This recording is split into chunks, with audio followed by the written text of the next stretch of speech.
নমস্কাৰ, মই আচলতে অপূৰ্ব জনদত্তই আপোনাক সকলোকে স্বাগতম জনাইছোঁ ডেষ্টিনি জাৰ্নিৰ আন এক ভিডিঅ'লৈ। আৰু আজিৰ এই ভিডিঅ'ত সিংহ ৰাশি 2025 বৰ্ষৰ বাৰ্ষিক ৰাশিফলৰ বিষয়ে আলোচনা কৰিম। আৰু এই ৰাশিফলত থাকিব প্ৰেম, বিবাহ, শিক্ষা, চাকৰি, ব্যৱসায়, টকা পইচা, যাত্ৰা, শিক্ষা এই সকলো বিষয়ে আলোচনা কৰিম। গতিকে আপুনি ভিডিঅ'টো শেষলৈকে চাব।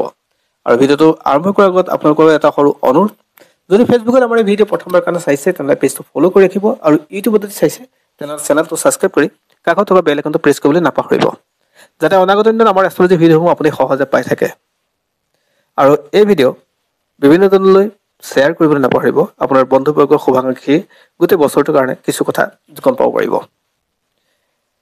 আৰু এতিয়া আহিছোঁ ৰাশিফলৰ মূল অংশলৈ। প্ৰথমে আপোনালোকক ৰাশিচক্ৰ 2025 বৰ্ষৰ ৰাশিচক্ৰৰ বিষয়ে কিছু কথা জনাব বিচাৰিছোঁ। সিংহৰ ৰাশিৰ ব্যক্তিসকলৰ ক্ষেত্ৰত দ্বিতীয় স্থানত থাকিব কেতু, চতুৰ্থ স্থানত বুধ গ্ৰহ থাকিব, পঞ্চমত সূৰ্য থাকিব, ষষ্ঠত চন্দ্ৰ, সপ্তমত শুক্ৰ আৰু শনি থাকিব, অষ্টমত ৰাহু থাকিব, আৰু বৃহস্পতি থাকিব দশমত, মংগল থাকিব দ্বাদশত। আপোনালোকৰ প্ৰথমে ক'ব বিচাৰিছোঁ তেওঁলোকৰ অৰ্থাৎ যিসকল সিংহ ৰাশি তেওঁলোকৰ আৰ্থিক স্থিতিৰ ওপৰত। আৰ্থিক স্থিতি কেনে হ'ব বছৰটোত? তেওঁলোকৰ আৰ্থিক স্থিতি বৰ এটা পজিটিভ নাথাকিব।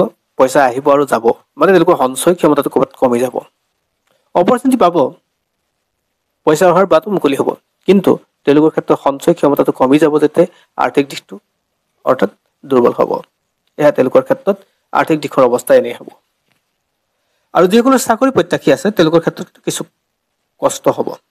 তেওঁলোকৰ ত্যাগ বহুত লাগিব, তেওঁলোকৰ কষ্ট বহুত প্ৰয়োজন হ'ব। ইমান সহজে তেওঁলোকৰ কাৰণে চাকৰি ক্ষেত্ৰত মানে প্ৰাপ্তিৰ ক্ষেত্ৰত বৰ সহজ নহ'ব। আৰু যিসকলে চাকৰি কৰি আছে তেওঁলোকৰ ক্ষেত্ৰতো চাকৰিৰ ক্ষেত্ৰত বৰ এটা পজিটিভ নাথাকে, কষ্ট হ'ব। তেওঁলোকৰ দায়িত্ব বাঢ়িব, সময় তেওঁলোকক বেছি লাগিব। শুভাকাংক্ষীসকলৰ পৰা যিটো মানে তেওঁলোকে পাব লাগে সেই আশাটো তেওঁলোকে কৰিব নোৱাৰিব। কৰ্মস্থানত তেওঁলোকৰ ষ্টাফজনে তেওঁলোকৰ সহকৰ্মীজনে তেওঁলোকৰ শত্ৰু হোৱাৰো যোগ মুকলি হয়। গতিকে তেওঁলোকৰ ক্ষেত্ৰত কৰ্মস্থানত ক'ৰবাত নহয় ক'ৰবাত বাধা হৈ থাকিব। ব্যৱসায়ৰ কথা যদি কওঁ তেনেহ'লে যিসকলে ব্যৱসায় কৰি আছে তেওঁলোকৰ ব্যৱসায় পূৰ্ণ গঢ় হোৱাৰ যোগ আছে। আৰু যিসকলে ব্যৱসায় কৰিম বুলি ভাবিছে সিংহ ৰাশিৰ ব্যক্তিয়ে তেওঁলোকৰ ব্যৱসায় আৰম্ভ কৰিব পাৰে। তেওঁলোকৰ ব্যৱসায়ৰ ক্ষেত্ৰত পজিটিভ হ'ব, লাভ হ'ব, টেনশ্যন মুক্ত হ'ব, অৰ্থাৎ তেওঁলোকৰ ব্যৱসায়িক গ্ৰথ দেখা গৈছে। তাৰপিছত যদি চাওঁ প্ৰেমৰ কথা, যিসকলে প্ৰেমিকা তেওঁলোকৰ ক্ষেত্ৰত বছৰটো ঠিক ঠাক যাব। তেওঁলোকৰ বুজা পৰা বৃদ্ধি পাব। তেওঁলোকে যিসকলে এতিয়াও প্ৰেমিকা বিচাৰি পোৱা নাই তেওঁলোকৰ ক্ষেত্ৰত প্ৰেম সম্বন্ধ অনুভৱবিলাক জাগি উঠিব, তেওঁলোকৰ কাৰণে পজিটিভ হ'ব। নতুনত্ব আহিব, জীৱনটোত খুব সুন্দৰ হৈ উঠিব। আৰু যিসকলে বিবাহ কৰিলে ইতিমধ্যে বিবাহিত জীৱন, তেওঁলোকৰ বিবাহিত জীৱনটো বৰ এটা পজিটিভ নাথাকিব, কষ্ট হ'ব, শত্ৰু সংখ্যা বৃদ্ধি পাব। বিবাহৰ এনে পৰ্যায়লৈকে যাব য'ত তেওঁলোকে ছেপাৰেটৰ যোগৰ সৃষ্টি হ'ব পাৰে। গতিকে বিবাহৰ ক্ষেত্ৰত যিসকলে বিবাহিত জীৱন সমস্যা হৈ আছিলে তেওঁলোকৰ পূৰ্ণ আৰু সমস্যা হোৱাৰ যোগ থাকে। আৰু যিসকলৰ সমস্যা হোৱা নাই তথাপি তেওঁলোকৰ মাজত খুটখাট, তেওঁলোকৰ কথা বতৰা তৰ্কাতৰ্কি আৰম্ভ হোৱাৰ যোগ থাকে। গতিকে কথা কওঁতে কাম কৰোঁতে কিছু ক্ষেত্ৰত আপুনি সাৱধান হ'বই লাগিব, অন্যথা আপোনাৰ ক্ষেত্ৰত বিবাহিত জীৱন বৰ এটা পজিটিভ দেখা পোৱা নাই। ইয়াৰ পিছত যদি গোটেই কথাখিনি যদি সংসাৰৰ ওপৰত ভিত্তি কৰি চাওঁ তেনেহ'লে তেওঁলোকৰ ক্ষেত্ৰত সংসাৰলৈ নতুন খবৰ আহিব পাৰে, অৰ্থাৎ সন্ততিৰ ক্ষেত্ৰত তেওঁলোকৰ কাৰণে পজিটিভ আহিব পাৰে। তেওঁলোকৰ কাৰণে লাভদায়ক হ'ব পাৰে। সেই ক্ষেত্ৰৰ পৰা সন্তানৰ পৰা তেওঁলোকে আশা কৰিব পাৰে নিজৰ যিকোনো ভাল খবৰ। সন্তানে তেওঁলোকক গৰ্বিত কৰিব পাৰে।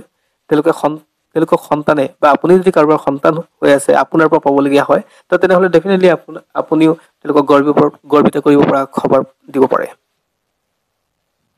ইয়াৰ পিছত আহিছোঁ স্বাস্থ্যৰ ক্ষেত্ৰত। স্বাস্থ্য বুলি তেনে ইমান কথা নাথাকে, তেওঁলোকৰ স্বাস্থ্য মোটামুটি ঠিকে যাব। অৱশ্যে পূৰ্বতে হৈ থকা স্বাস্থ্য অলপ যিসকলৰ পূৰ্বতে দীৰ্ঘদিনৰ বেমাৰ আজাৰ আছে তেওঁলোকৰ ক্ষেত্ৰত অলপ সাৱধান হ'ব লাগিব।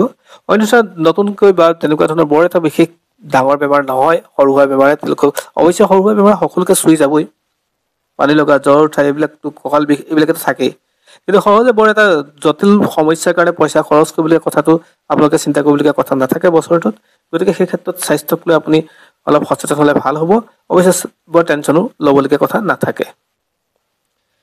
যদি যাত্ৰা পথৰ কথা কওঁ তেনেহ'লে যিকোনো স্থান আপুনি যাত্ৰা কৰিব পৰাকৈ বছৰটো শুভ হয়। আপুনি ফুৰিবলৈ কিন্তু পাব, চিন্তা কৰিব নালাগে। বিভিন্ন ঠাই হঠাৎ আপোনাৰ ফুৰিবলৈ যাব পৰা বা হঠাৎ ক'বলৈ যাব পৰা আপোনাৰ যোগ মুকলি হ'ব, যিটো আপুনি ভবাই নাছিলে, তেনেকুৱা ধৰণৰ। গতিকে যাত্ৰা পথক লৈ আপুনি চিন্তা কৰিব লাগে, যাত্ৰা দীঘলীয়া যাত্ৰাও হ'ব আৰু যাত্ৰাত শুভও হ'ব। বিভিন্ন ঠাই দেখা মেলাৰ আপোনাৰ সুবিধা হ'ব। আৰু কৰ্মস্থানৰ ওপৰত ভিত্তি কৰিয়ে হওক, ফুৰিবলৈ হওক বা যিকোনো বিষয়ৰ ওপৰত ভিত্তি কৰি হওক, আপোনাৰ যাত্ৰা কিন্তু সুন্দৰ হ'ব। আৰু যিসকলৰ ছাত্ৰ ছাত্ৰী আছে, যিসকল ছাত্ৰ ছাত্ৰী আছে পঢ়ি আছে, অৰ্থাৎ শিক্ষাৰ্থীসকল, তেওঁলোকৰ কাৰণে বছৰটো কিন্তু যথেষ্ট ভাল খবৰ আছে বা ভাল খবৰ আহিব। তেওঁলোকৰ কাৰণে পজিটিভ বছৰ, তেওঁলোকে মান সন্মান পাব আৰু তেওঁলোকৰ একাগ্ৰতা আৰু প্ৰচেষ্টাৰ ক্ষেত্ৰত তেওঁলোকে নিজকে শ্ৰেষ্ঠ আসনত বহাব পাৰিব। তেওঁলোকৰ কাৰণে পজিটিভ বছৰটো। আৰু যিসকলৰ পঢ়াত কমজুৰি আছিলে তেওঁলোকৰ ক্ষেত্ৰতো কিন্তু ভাল খবৰ আহিব, তেওঁলোকৰ কষ্ট কমিব। স্বাস্থ্যৰ ক্ষেত্ৰৰ পৰা আৰম্ভ কৰি তেওঁলোকৰ শিক্ষাৰ ক্ষেত্ৰলৈকে ছাত্ৰ ছাত্ৰীসকলৰ ক্ষেত্ৰত ঠিক ঠাক চলি যাব, টেনশ্যন ল'বলগীয়া কথা নাই বুলি ভাবোঁ। আৰু শিক্ষাই তেওঁলোকক কিন্তু বহু ক্ষেত্ৰত বহুত উপপৰ্যায়লৈকে নিব পৰা যোগ আছে। গতিকে আপুনি বা যদি সিংহ ৰাশিৰ ব্যক্তি বা কোনো আপোনাৰ সন্তান যদি সিংহ ৰাশিৰ ব্যক্তি হয়, তেনেহ'লে আপোনাৰ ক্ষেত্ৰত বা আপোনাৰ সন্তানৰ ক্ষেত্ৰত কিন্তু লাভৱানৰ যোগ মুকলি হৈছে। গতিকে গোটেই বছৰটো শিক্ষা, স্বাস্থ্য, প্ৰেম, বিবাহ, আৰ্থিক, চাকৰি সকলো ক্ষেত্ৰতে আপোনালোকক ক'লো। আৰু সমূহীয়াকৈ গোটেই কথাখিনি যদি একেলগে কৰি চাওঁ, তেনেহ'লে বছৰটো আপোনাৰ কাৰণে যথেষ্ট ভাল বছৰ বুলি ক'ব পাৰি। যিকোনো ক্ষেত্ৰতে আপুনি আগুৱাই যাব পৰা যথেষ্ট ক্ষমতা আছে, পাৱাৰ আছে। আপোনাক হাজাৰ চেষ্টা কৰি কোনো মানুহে গিৰাব নোৱাৰে, অৰ্থাৎ পেলাব নোৱাৰে। গতিকে আপুনি নিজৰ চেষ্টা অব্যাহত ৰাখক, ডেফিনেটলি এই বছৰটো আপোনাৰ কাৰণে লাভৱান হ'ব। আৰু আৰ্থিক দিশৰ ক্ষেত্ৰতো আপোনাৰ পিছৰ পৰ্যায়ত কিন্তু আৰ্থিক দিশটো আৰু বেটাৰ হ'ব। আপোনাৰ নতুন নতুন উৎসৰ মুকলি হ'ব। আৰু সৰু সৰু কথাতে আপুনি কিন্তু মন বেয়া নকৰিব। বহুত মানুহে কিন্তু আপোনাক মন বেয়া কৰিবলৈ হওক বা আপোনাক ডিমটিভেট কৰিবলৈ হওক, আপোনাৰ ওচৰত বিভিন্ন বাহানা বনাব পাৰে। তো গতিকে সেই কথাখিনি আপুনি আওকাণ কৰি চলক। ডেফিনেটলি গোটেই বছৰটো আপোনাৰ কাৰণে, অৰ্থাৎ সিংহ ৰাশি ব্যক্তিসকলৰ কাৰণে যথেষ্ট ভাল হ'ব। আৰু অৱশ্যে সাংসাৰিক দিশটো তেওঁলোকৰ কাৰণে বেয়া হ'ব। আৰু যিসকলে চাকৰি প্ৰত্যাশী আছে তেওঁলোকৰ ক্ষেত্ৰত কিছু কষ্ট হ'ব। অন্যান্য ক্ষেত্ৰত কিন্তু ঠিকে ঠাকে চলি যাব, বছৰটো শুভ বুলি ক'ব পাৰি। আৰু বিভিন্নজনে আপোনালোকে শ্বেয়াৰ কৰি দিব। পুনৰ আন এক ভিডিঅ'ত আপোনালোকক লগ পাম। ইয়াৰ পিছত লৈ আহিম আমি কন্যা ৰাশিৰ বিষয়। যিসকলে কন্যা ৰাশি আছে তেওঁলোকে চাব পাৰিব তেওঁলোকৰ বছৰটো কেনে যাব।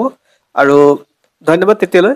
আৰু আপোনালোকে শ্বেয়াৰ কৰি দিব বিভিন্নজন শুভাকাংক্ষীলৈ। ধন্যবাদ।